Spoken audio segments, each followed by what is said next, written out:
On Ryan's birthday, his first love came back from overseas. They threw a grand celebration behind my back. That was when I found out they were about to get engaged. And I, his actual girlfriend, was dragged out and made the punchline of the night. His friends laughed as they said, "It was just a stupid game back then. You lost, so you confessed. Who would have thought it would drag on this long?" "You're really getting engaged?" She didn't throw a fit, cry, threaten to hang herself, or run away from home to force you into marrying her? Ryan blew out a smoke ring, his tone calm and indifferent. "April's as obedient as a dog. She won't push for marriage. She's not going anywhere." In that moment, it finally hit me. I was nothing more than a backup player in this whole game. Saying it didn't hurt would be a lie. My hands trembled as I held the tray. My eyes burned as I stared straight at the man sitting at the center of attention. The laughter in the private room came in waves, over and over again. And the joke was me, the girlfriend carrying a tray like a waitress. Chris, Ryan's best friend since childhood, leaned on his hand and asked casually, "Ben, you really never thought about giving her a real title?" "It was just for fun," Ben replied, blowing out another smoke ring. "Who would take it seriously? If she did, then she clearly doesn't know her place. That's her bad luck. The only person I've ever loved is Grace. She's the one I truly care about. I just want to marry her." He was drunk, and his voice, tinged with intoxication, laid his feelings bare without a shred of hesitation. I clenched the tray tightly, my chest filled with a sour ache, like being pricked over and over by needles. Grace, glowing under everyone's gaze, let out a soft, confident laugh. Just like 8 years ago, when Ryan had pursued her so publicly and intensely, she was radiant, dazzling. Ben pulled her into his arms and kissed her hard on the cheek, staking his claim. The room roared with excitement. Grace quickly turned and pecked his lips, but he grabbed her by the back of her neck and kissed her deeper, more aggressively, locking her in place. That kind of affection? I had never once experienced it. What I did have, constantly, was their ridicule and indifference. Every time he brought me to events, I'd just sit quietly in the corner, occasionally catching a few contemptuous glances. That day, I couldn't finish my shift. I got a coworker to cover me and went straight to the manager to hand in my resignation. He looked surprised, but didn't ask why. He just told me this month's pay would be transferred to my account. Thankfully, they weren't going to dock my salary.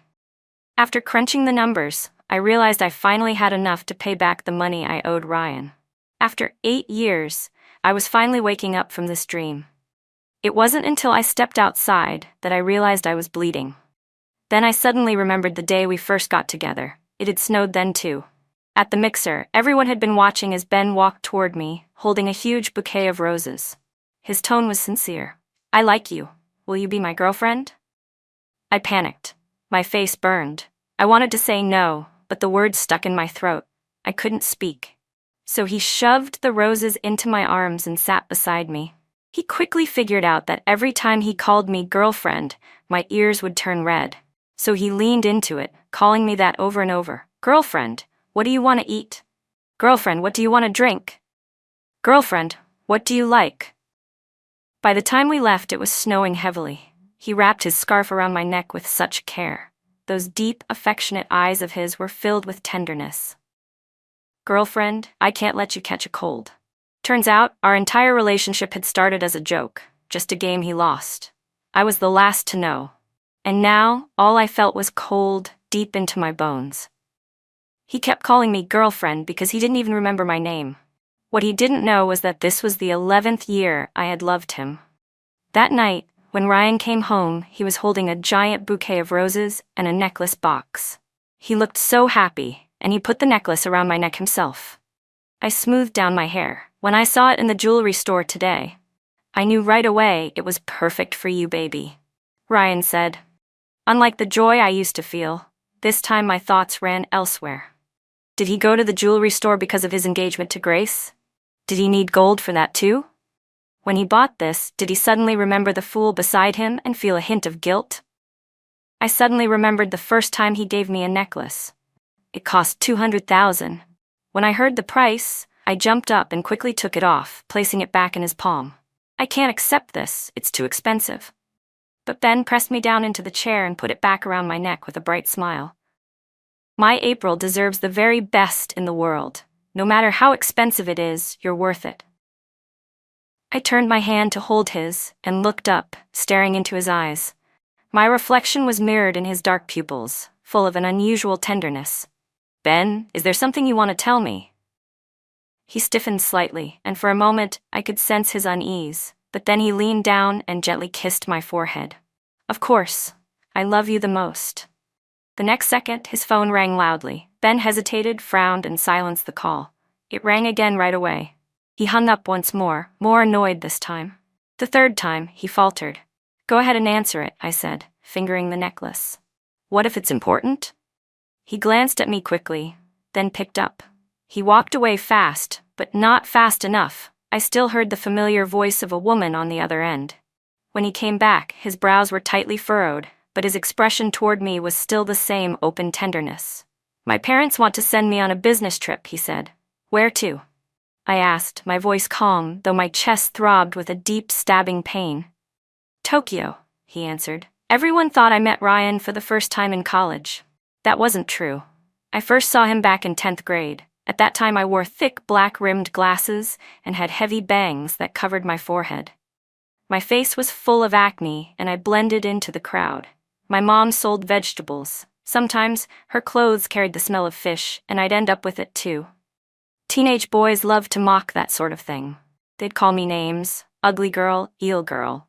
Even though I started checking my clothes obsessively every day, terrified of any lingering scent, it didn't stop the teasing. One day, Ben snapped. Day after day, all you guys do is bark like dogs. If you can't speak like humans, shut your mouths. You're real quick to mock others, but who the hell here is better than anyone else? Say one more word, and you're going against me. If you've got a problem, fight me. Those casual, offhand words lit up my world. No one dared to bully me after that.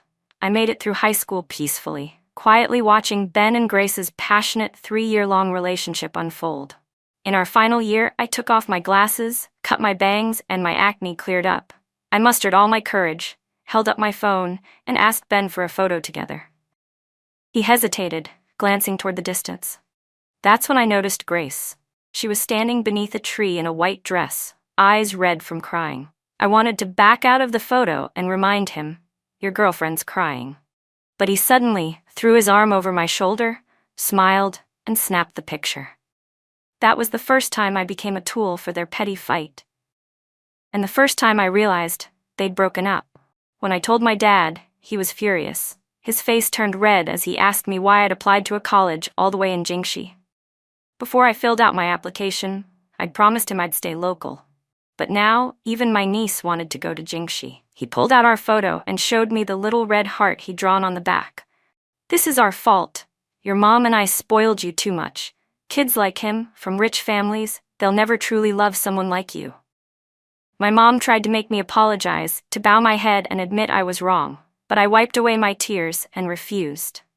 That day, I was hit for the first time, and I swore I'd keep going. Even if it meant crashing headfirst into a wall, I wouldn't turn back. Now that I had truly hit rock bottom, all I felt was a deep aching pain, body and soul. Sure, we had sweet moments too. Plenty, in fact. But now when I think about them, they all feel like scenes from a play. He used to wear the ugly scarf I gave him, the one I knitted awkwardly when I had just learned how. He'd wear it proudly around his neck and boast, "My girlfriend made this." Jealous? He'd post the lumpy strawberry cake I baked, the entire table of mismatched dishes I cooked, and caption them on his feed. "My girl cooked, I eat well." He'd wear a childish black elastic hair tie on his wrist, just like mine because it matched. We'd take long walks through campus, fingers laced together. When someone asked for his WeChat, he'd wrap his arm around me tight and declare his claim. His life was marked all over with traces of me. Ben had money. He lacked nothing. All I had to offer was my whole heart, every bit of love I could possibly give, without holding anything back. In sophomore year, my dad was diagnosed with cancer. A kind, gentle old man. His health deteriorated rapidly. Before we knew it, he was confined to a hospital bed. My mom and I were desperate. We were just regular people, like the rest of our relatives. There was no way we could come up with the enormous medical bills. I borrowed from everyone I could. We were already buried in debt. Still, we were far from enough. That night, it was pouring rain. Soaked to the bone, I found Ben in a pool hall. I stammered, trying to explain why I came. Some guy nearby let out a sharp whistle and sneered, "Here for money, huh? You know, people don't lend out of pity." "How do we know you're not just faking it to squeeze cash out of Ben? Took you no time to show your true colors." I panicked, tears falling freely. I pulled out my nearly dead phone, trying to find the diagnosis report. Then I realized what they were suggesting. "How about you kneel for us? 1 kneel, 1 grand. How much you get depends on you. If you don't dare, doesn't that mean the whole illness thing is fake? In the face of death, money becomes just paper." Sure, April was from a poor family, but that didn't mean she was stupid. To them, I had gotten close to Ryan for one reason: money. To them, I was just a nobody, not worthy of standing beside someone like Ben who came from wealth. Eyes red, I almost knelt. But Ben grabbed me and pulled me up. His face was cold, expression dark with anger. He shoved a card into my hand and draped his coat over my shoulders. "If that's not enough, tell me. I'll have someone drive you back." At the time, I thought he truly didn't care about the class divide between us. At the time, I really believed he loved me. That night, after Ben finished his shower, he saw me sitting with my head down, wiping my tears. He immediately panicked and rushed over, gently brushing my cheeks with his thumb. "Why are you crying? Who upset you? Are you feeling sick? I'll take you to the hospital right now." His voice trembled with worry, like he was terrified I might disappear at any second. In that moment, he was all anxious care, as if the love we shared these past 8 years had never faded, as if we were still deeply in love. I didn't understand how he could still act so deeply in love, while his heart clearly still held Grace. How could he say things like, "April's like an obedient dog who won't leave me," with no guilt at all? Was it just because he knew I loved him too much to walk away? My whole body was cold, breath caught in my throat. I gripped the collar of his pajama shirt tightly. Ben immediately rubbed my back, trying to help me breathe. Seeing me cry so hard I couldn't even speak, he finally realized something was wrong. He asked carefully, "Is it because I'm going on this trip? Are you upset?" I didn't answer. Panicking, he whipped out his phone. "I'll call and cancel right now. Baby, don't cry. I won't go, I'll stay." I pressed down on his hand, hugged him, and sobbed. "It's not that. It's not because you're going away on a trip. It's because all these years, no matter what I did, I couldn't warm your heart. I've been waiting for you to turn back, to sincerely love me.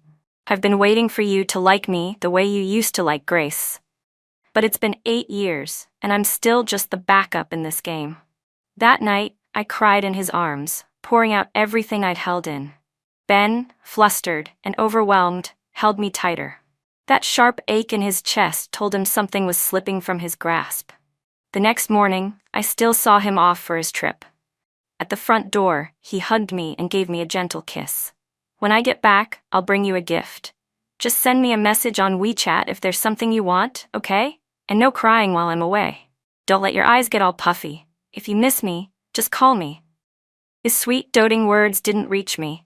I only nodded vaguely, distracted, and watched him get into the car. "Ben, there is no after for us. I won't be waiting for you to come back." On the 3rd day after Ben left, I cleared everything of mine out of his place. I watched our photos fall into the fire. The flames danced warmly on my face, but my chest ached unbearably. Those old love letters I once begged him to write, yellowed with age, turned to ash. Suddenly, I thought of Grace again. The woman who once lived at the very center of Ben's heart. The brilliant daughter of the prestigious Quinn family, top of her class, fluent in 5 languages. She could dance, she could play the piano. Just standing there, she could draw every eye in the room. Ben had written her countless love letters, all overflowing with affection. Even when his love was met with cold indifference, he still followed her, day after day, rain or shine, never turning back. As I stood up from the study desk, I accidentally knocked over one of Ben's treasured wooden boxes, something he never allowed me to touch. If I did, he'd get angry. The scattered photos stabbed at my heart. I bent down with shaking hands and picked them up one by one.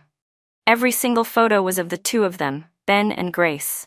Dates were written carefully on the back of each. Ben looked so genuinely happy in them. A thick stack of boarding passes lay nearby, wordless records of their long-distance yearning.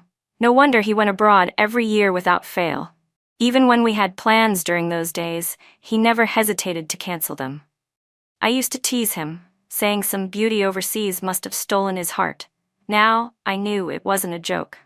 It was real. Must have been tough for him, rushing back after seeing Grace just to meet me as if nothing happened. Then I remembered. I'd once used a burner account to add Grace on social media. Almost without thinking, I curled up on the sofa and opened her latest post. The location was tagged in New York. In the photo, she and Ben were walking hand in hand. The caption, "With him." I knew it was Ben, because the wristwatch on the guy's arm was the one I gave him, a plain $2,000 watch that meant the world to me. I opened Ben's Moments feed and scrolled endlessly. Almost everything about me had disappeared, probably set to visible to me only. He never mentioned Grace, but every word was about her. That morning I spent hours torturing myself, scrolling through their posts, crying until I could barely breathe. Then in the afternoon, I got an invitation from his mom. At the cafe, she arrived dressed in elegant, expensive clothes. After giving me a long, deliberate once-over, she took a sip of her coffee.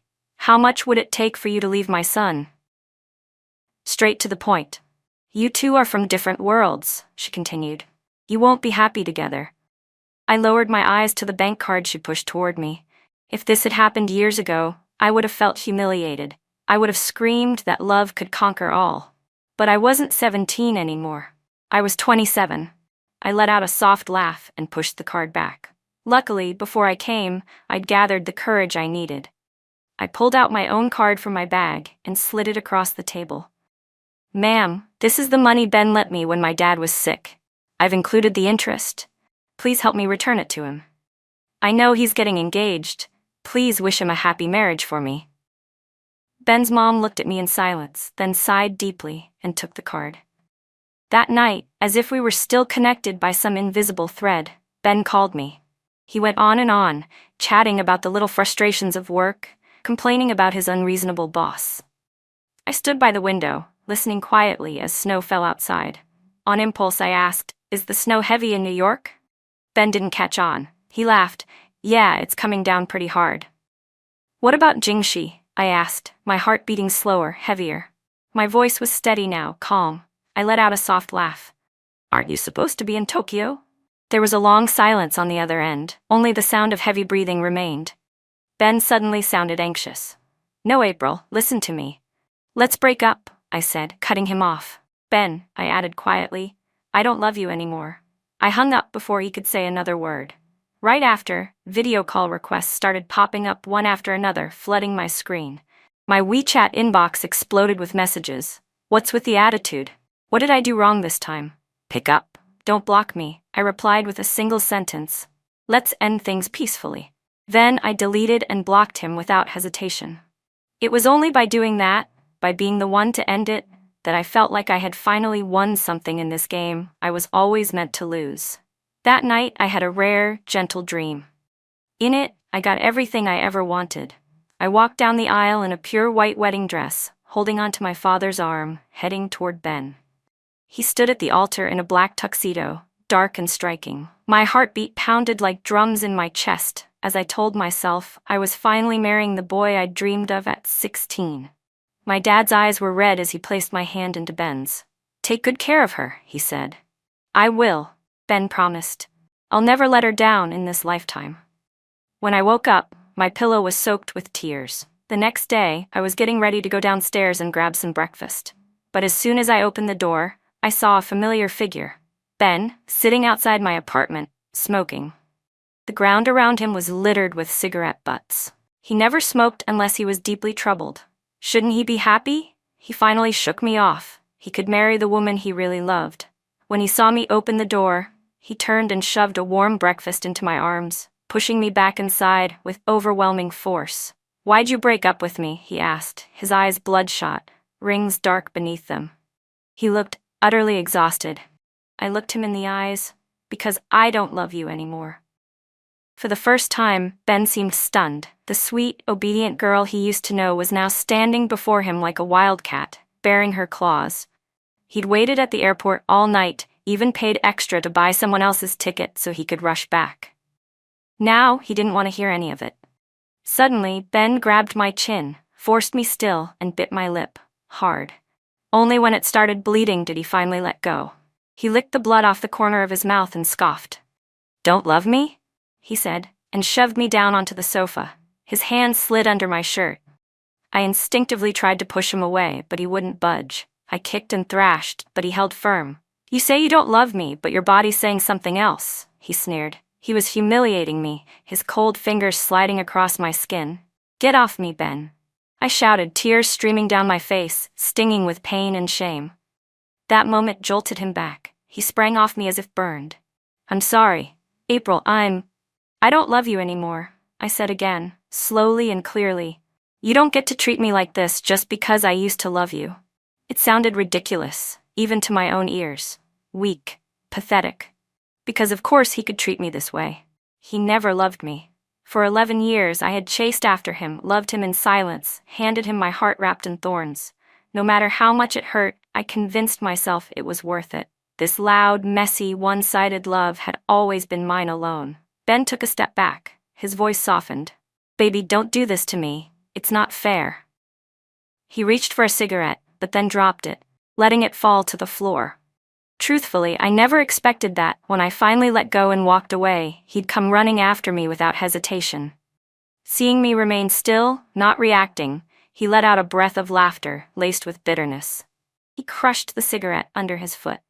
"April, why is it that when you want to be with me, we're together, but the moment you don't, you just break up? You're the one getting engaged, aren't you?" I stared directly at him. "Because I was obedient, because I didn't push for marriage. Because I loved you so much, I lost myself." "So what?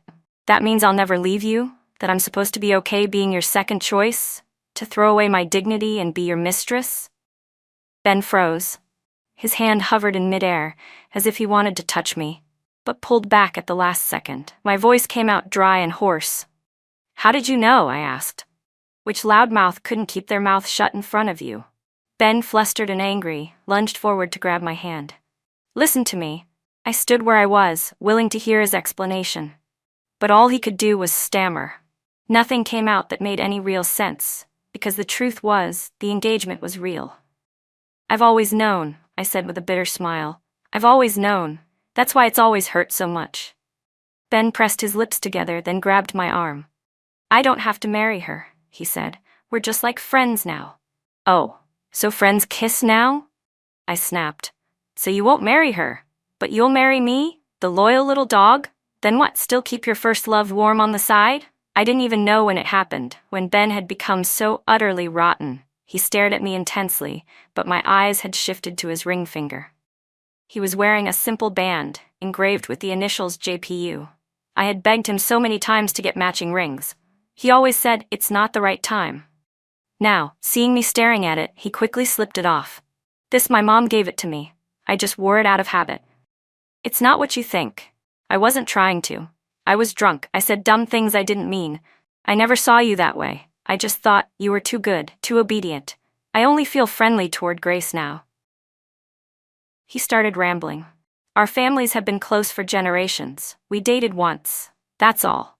That's why they wanted the engagement. Just wait for me a little longer, okay? I'll take care of everything. I want to marry you." He always said that, torn between Grace and me. But if it was just a friendship with her, then from the start he could have broken off the engagement for me. He could have introduced me to his mother. But he didn't. Because he was weak and selfish. "Does loving me make you feel ashamed?" I asked. For once, Ben looked down, avoiding my gaze. Just then, Grace called. "Ben, why aren't you at the pool hall?" Her voice came through clearly. "I just made some soup for you. I thought you were out again." "What are you two doing?" Ben's voice immediately turned nervous. "What's wrong?" He'd never cared what I was doing, even when I got hurt. At most, I'd get a casual, "Go to the hospital. There are a few guys bothering me. Ben, where are you?" Grace's voice trembled like she was about to cry. Without thinking, Ben let go of my hand. While comforting Grace on the phone, he was already texting his friends for help. Just before leaving, he turned back. "Don't be mad. I'll explain everything when I get back. My hands were shaking. You're really going? Without turning around, he said, I'll be back as soon as I handle it. But we didn't have a next time anymore. Once again, Ben had left me behind for Grace. As the new year approached, I took some time off and went home early. After my mom finished lighting incense for my dad, she looked over while arranging offerings. You broke up, didn't you? These past few days I kept dreaming about your dad. He kept saying our sweet little Dandan was getting bullied. I mumbled a faint response while stuffing potato chips into my mouth. She came over and held my hand, sighing. Marriage? Liking someone and being a good match aren't the same thing. She told me she hadn't married my dad because she loved him, but because my grandpa had said they were a good fit. But in all those years, my dad had loved her and only her. In everything, big or small, he gave in to her. So if it's not right, my mom said gently, let it go. Our Dandan is a good girl. You deserve love. I hugged her tightly, hiding my tears in her shoulder. With a little laugh, I teased, well then, if I can't find the right person, I won't marry anyone. I'll just stay here with you forever. You're all I've got, she said softly. After lying around at home for days, I finally saw things clearly. I'm not Cinderella. One party won't bring me a prince. If Grace could summon him with the curl of her finger, and if my 11 years of love couldn't make him turn around, if not even once in all that time he could say he truly loved me, then I didn't want him anymore. Even trash has more worth than love like that. Reality isn't as beautiful as fairy tales. From now on, everything I want in life, I'll have to fight for it myself. No matter how Ben tried to reach out to me after that, I never responded. Because the truth is, a rich boy falling in love with Cinderella has never been anything more than a fantasy. He ended up completely drunk at a bar, a mess. With no other option, Chris called me. April, he's been downing drinks like water. He's completely out of it. You know he already has stomach issues, right? He's just being stubborn. He still cares about you. He just won't say it. Can you come get him? No, I replied firmly. A proper ex should act like they're dead. No contact, no interference. Chris paused for a second. Is your phone on speaker? No, I said. Let me put it on now. Ben, I'm talking to you. Your body is your own. Even if you drink yourself to death, it has nothing to do with me. Stop bothering me. I don't love you anymore, and I have no interest in getting back together. I hung up cleanly. There was a long silence in the private room. Then Ben's eyes reddened with frustration. April loved me so much, she's bound to come crawling back in a few days. This time, Chris didn't respond. Before the new year, there was a rare high school reunion. Ben received a warm invitation and, out of politeness, agreed to go. When he sat down, he noticed one seat was still empty. The class rep joked, Well, look who finally showed up, our Mr. Popular himself. You and April never used to come to these. Ben tried to recall what I looked like in high school, but all he could see was a blur. Wait, was she even in our class? He asked uncertainly. Of course, someone replied. Didn't you once stand up for her back then? Someone else chimed in. Back in the day, all April cared about was school and Ben. Honestly, I thought she had a crush on you. Guess I was right since you two ended up together. Ben's mind went completely blank. I had been 16 that year. I hadn't loved him for 8 years. It had been 11 years of my youth. On New Year's Day, fireworks burst through the night sky. As I looked out the window, I unexpectedly spotted a familiar figure downstairs. Ben was standing there, holding a massive bouquet of roses. When he saw me, he waved excitedly. He was wearing the same scarf I had knit for him all those years ago. When I came downstairs, he rushed toward me and pulled me into a tight hug. I finally found you, he said, voice full of grievance. He held me tighter and tighter, like he was afraid I'd disappear again. Only when I started to struggle for breath did he finally let go. Without even looking at me, he fumbled in his coat pocket and pulled out a red velvet box. Inside was a diamond the size of a pigeon egg. I'm not ashamed to love you, he stammered. I truly want to marry you. It was a sentence I had waited 11 years to hear. Tears welled up in my eyes. Some emotions, buried for too long, eventually burst out. I laughed at myself and said, Do you see it now? See what? He asked. The gap between us. You live in a villa, drive a luxury car. I work 9 to 5, taking the subway to save money. For you, Buying a diamond ring is nothing. For me, saving up just to get you a birthday gift that suits you takes forever. We're not the same. We don't belong in the same world. We don't match. I don't need you to buy me anything, he argued quickly. I just want you by my side. The day I found out my dad was terminally ill, my mom broke down crying, clutching me. But I couldn't cry. I had to be the backbone of the family. I was just a sophomore then. My hair fell out in clumps from the stress. I couldn't sleep. All I wanted was to hug you and cry. But you had no idea. You were off racing cars with your friends, getting drunk in some bar. I was freezing, shaking all over. Everything was a blur. I had nowhere left to turn, Ben. I searched for you the whole day in the pouring rain. You didn't reply to my messages. Your friends ran me in circles. I walked until my feet bled, covered in blisters. And in the end, they told me where you were, at the pool hall, but only if I knelt and begged. You caught me when I nearly fell. Back then, I thought maybe, just maybe, you'd loved me, even if only briefly. But then, as I reached into your coat pocket, my hand brushed your phone. I picked it up, intending to return it, but at the door, I overheard everything. All those things you'd said, buried memories you let slip in my absence. Saying it all out loud now, it lifts a little weight from my chest. My voice choked, then broke into sobs. I coughed through my tears. In my mind, I saw Ben's face again, unbothered, careless as he blew out a smoke ring, voice cold and cruel. April? She's an old clingy girl, pathetic. I pretended I hadn't heard it, but deep down I swore to myself I would pay him back every cent. Still, we kept dating for 8 years. I thought I finally had a place in his heart. But eyes don't lie. Every time news of Grace came up, he'd leave me behind without hesitation. My mom used to ask me, subtly but consistently, is it because we borrowed money from him?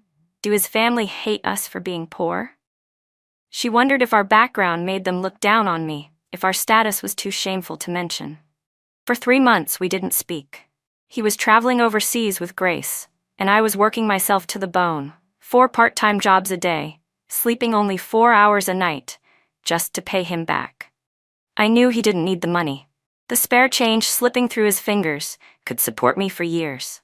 But to me, that money was a nightmare. I had dreams where he screamed at me, called me a gold digger. I kept comforting myself, kept reassuring my parents.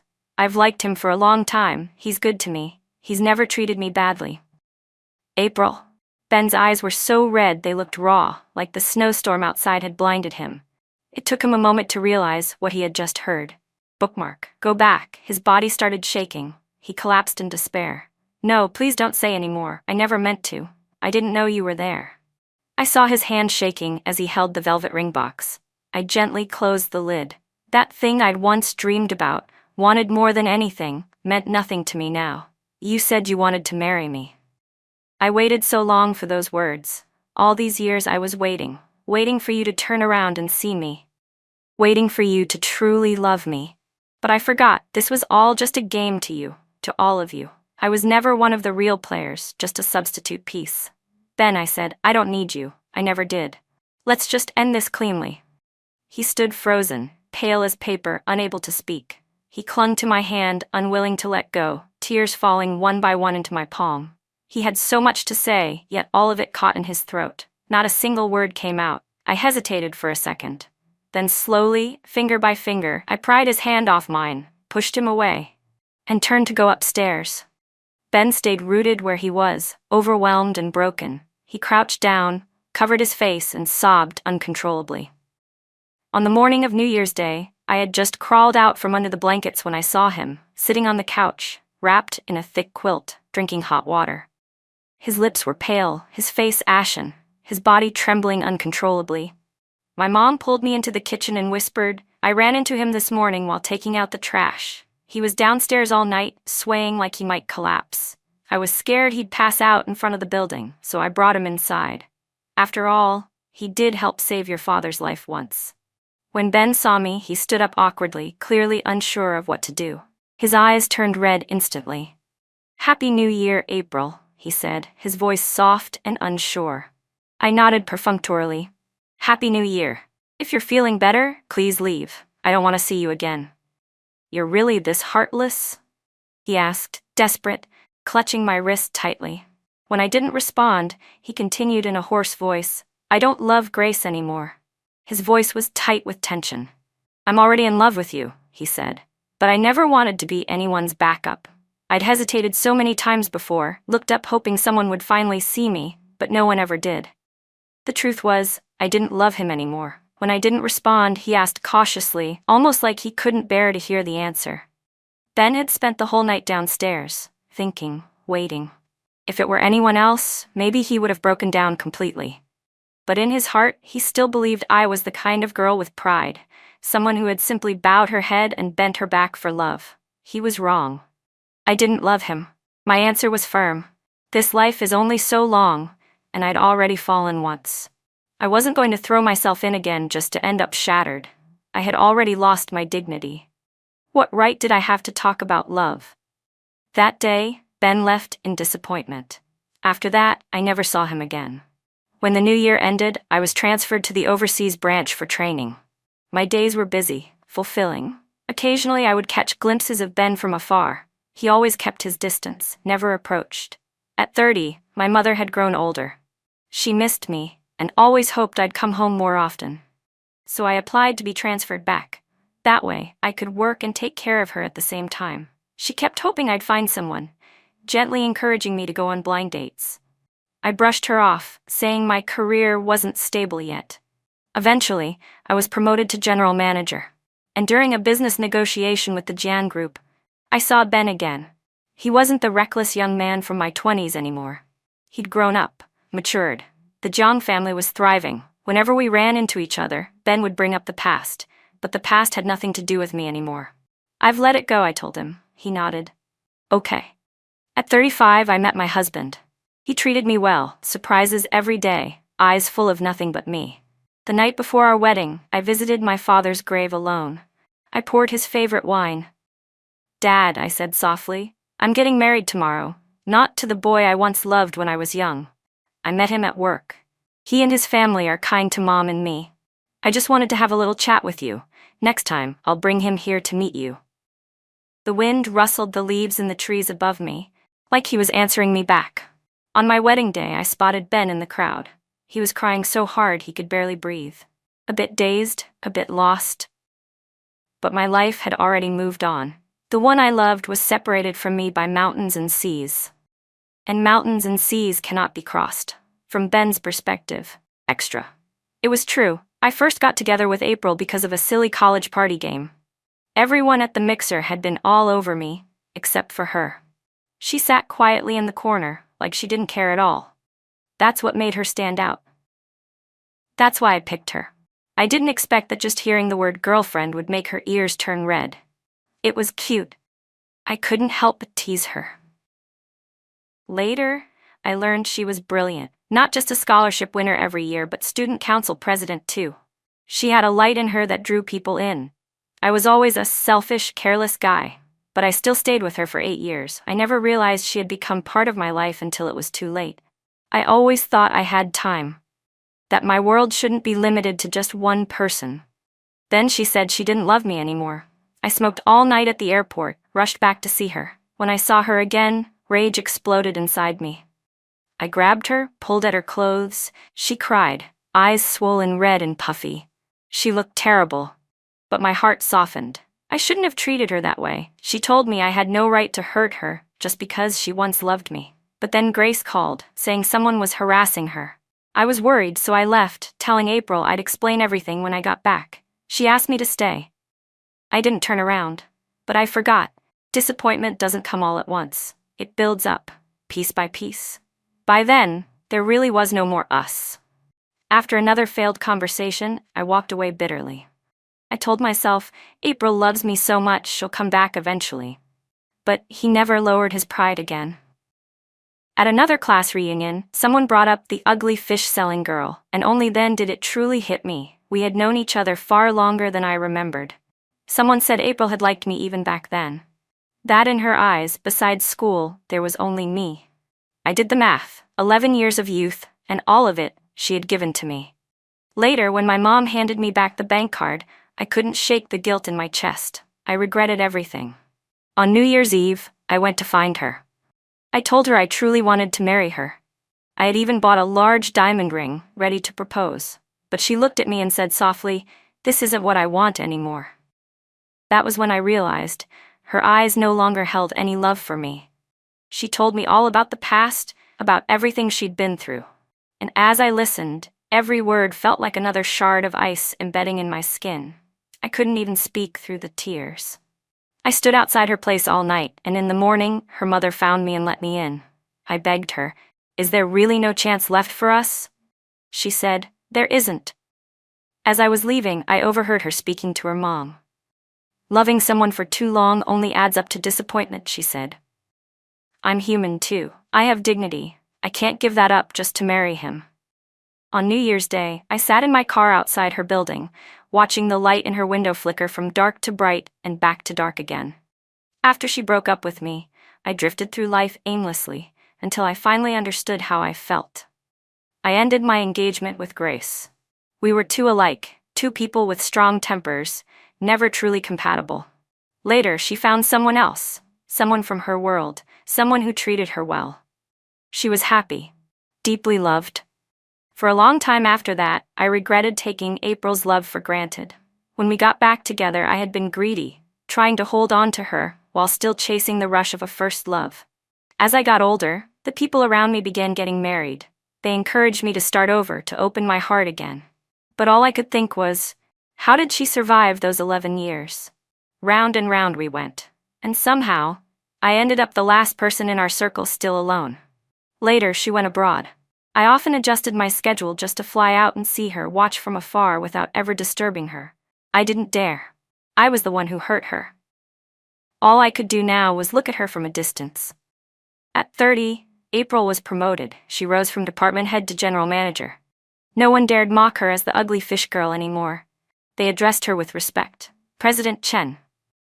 In negotiations, she was sharp and decisive, earning her name and place. One day we crossed paths at a business meeting. She stood in front of me in a sleek brown coat, poised and confident, and my heart fell into chaos. I invited her to lunch. She didn't decline. But during our conversation, she was calm, distant, completely free of the past. She didn't avoid talking about what had happened between us. She just said, "What's missed is missed. The past can't be chased." I stared at her, stunned. It hit me all at once. April had become even more beautiful. At 35, she got married. It had taken her 8 years to love me, and another 8 to heal. The only one still trapped in the past was me. I asked someone to send her a wedding gift, a red envelope with 10 million yuan. I didn't sign it. I also found her mother and slipped her a card with 50 million. Tears filled my eyes. "Auntie, she gave me 19 years of her youth. It shouldn't be wasted. Just think of me as her older brother, giving her away today. This is her dowry." Her mother kept trying to return it, but I ran. I didn't have the guts to stay. Selfishly, I thought, I'd met her parents. I'd given her 60 million. Maybe in some twisted way, I had married her too. She stood on that stage in a stunning wedding gown, veiled in white, radiant and dazzling. I finally understood what people meant online when they said loving someone is like tending to a flower. April had bloomed, more beautiful than she'd ever been. I watched her, tears spilling down my face. When they exchanged rings and kissed, I sat in the audience thinking, if only those things hadn't happened, maybe April would have married me. Maybe by now we'd have a pair of adorable kids running around calling me daddy. I wanted so badly to run on stage, stop the wedding, beg her to love me again. No matter how late it was, but I had already lost the girl who once loved me with all her heart. I didn't even dare watch her walk over with her husband to toast the guests. I fled in shame. Tears streamed down my face. I had truly, completely lost April Chen, the woman who once loved me to her very core. In this life, I lost the one person who loved me most.